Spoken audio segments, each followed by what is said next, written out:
Well, we have some breaking news to bring to you right now. Donald Trump's national security advisor, Mike Waltz, and his deputy are out. This is from CBS News. Quote, National Security Advisor Mike Waltz and his deputy, Alex Wong, will be leaving their posts in the Trump White House, according to multiple sources familiar with their departure. They are expected to leave Thursday, sources say. The White House did not immediately respond to a request for comment, and journalist Mark Halperin first reported the departures. Now, according to the CBS report, Susie Wiles, chief of staff at the White House, is going to have conversations with some of the NSC, National Security Council staff, today.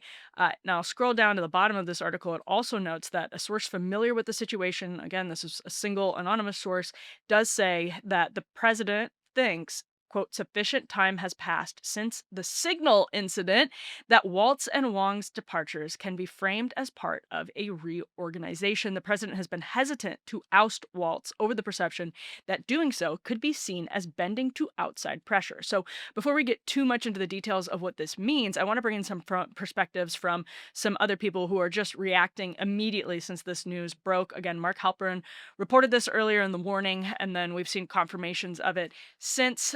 Mike Waltz was on Fox and Friends. Michael Tracy points this out just a few hours before he was fired. And to be clear, there's no indication that, there's no confirmation yet from the White House that this was an out and out firing.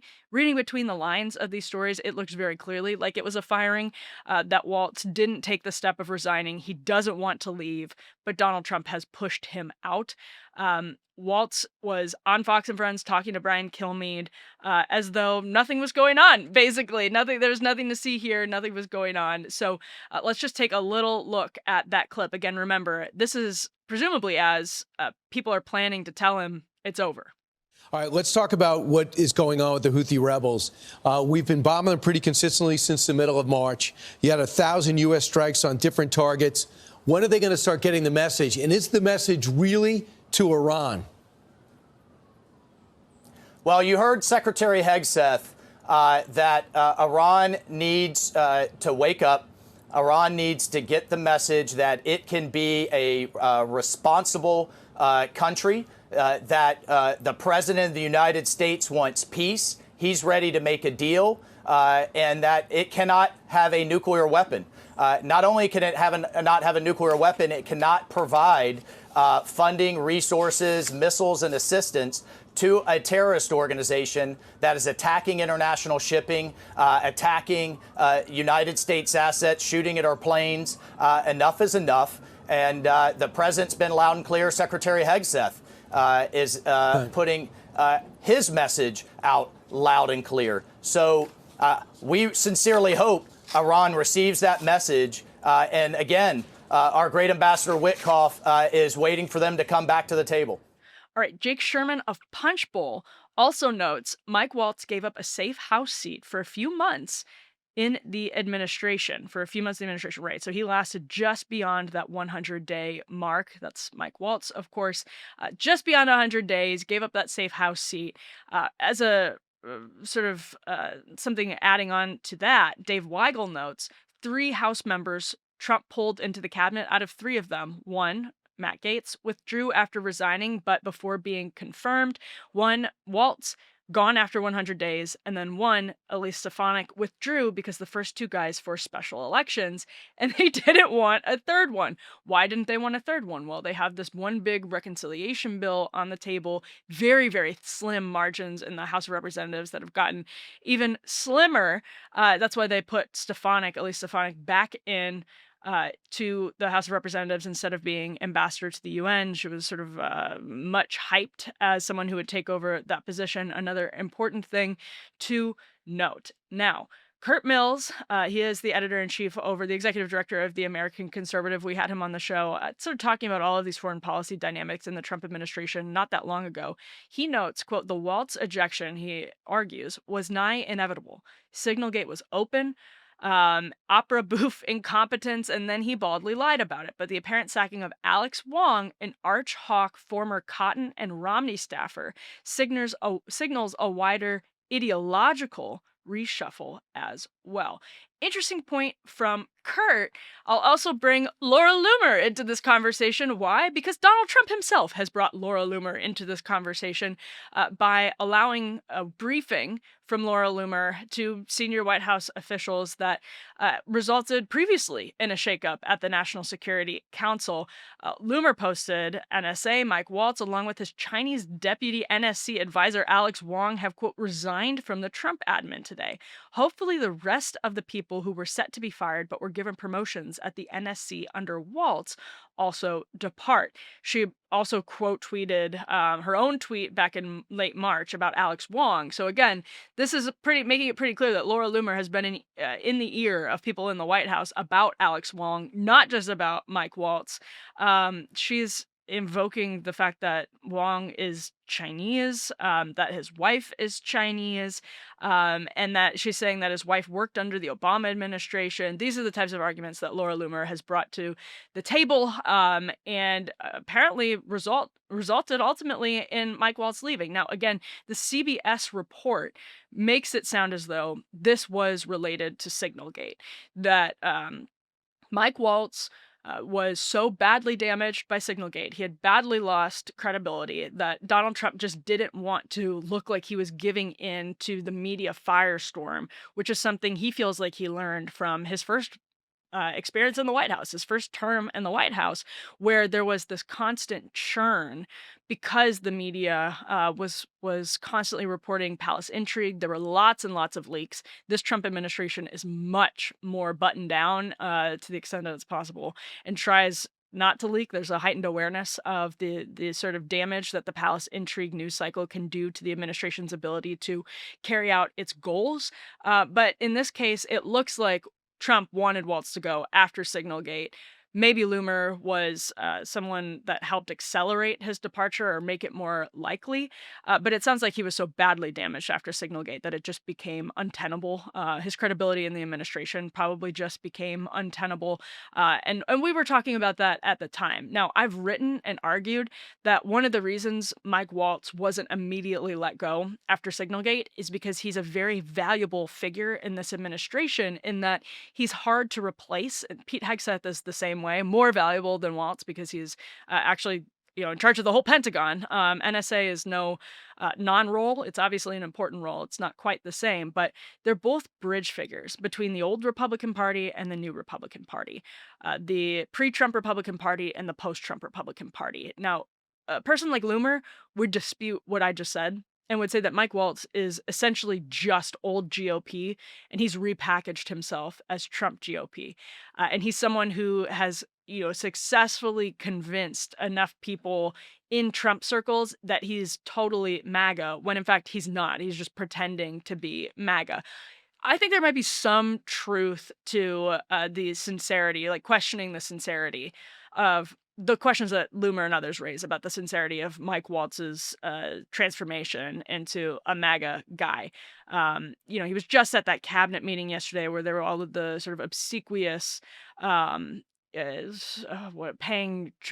kissing. I was going to say tribute paying to Trump, but ring kissing from members of the cabinet. He has really gone out of his way to adopt the MAGA brand, to sort of wear the Trump flag metaphorically. And whether or not that indicates any significant change in his foreign policy, the fact of the matter is he actually had gained the trust of some people in MAGA world, despite his old GOP credentials, despite the fact that he has been around the national security establishment, the foreign policy blob that Donald Trump and his closest advisors deeply despise.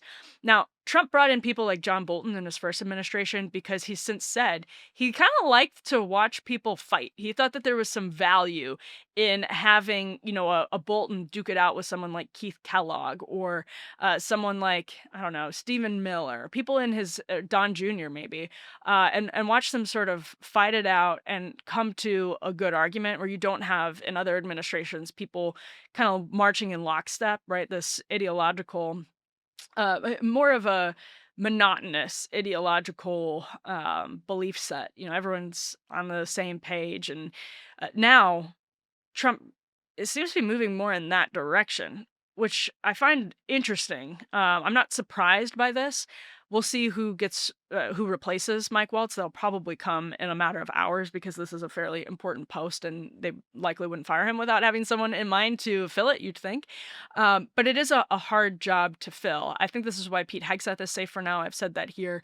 I would, if I had to guess which one was more likely to leave sooner, I would have said Mike Waltz because I just think he's like less important, and he's not as good at sort of being that bridge figure between old and new, and that's because where Hegseth has some genuine policy disagreements, having served and come away disillusioned, sincerely disillusioned with what he saw overseas.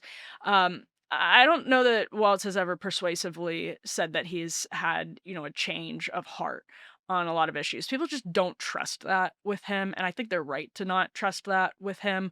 But the question is, does that make Trump less effective because he doesn't have a bridge figure who can convince the old world to go along with certain MAGA ideas, even if he's undermining other MAGA ideas. Like this is getting into this basically a cost benefit analysis of co-opting old Republicans into MAGA, or are those old Republicans actually co-opting you, based on their own viewpoints, right? And I don't know that Mike Waltz actually was actively undermining the Trump agenda because I don't think there's any evidence he intentionally leaked anything to Jeffrey Goldberg.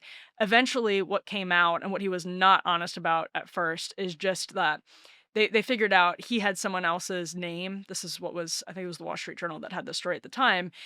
He had been asked to reach out to Jeffrey Goldberg to correct a story. One of the theories we reported here was possible. And the iPhone sucked in, to use Mike Waltz's word, the advisor who gave him Jeffrey Goldberg's phone number.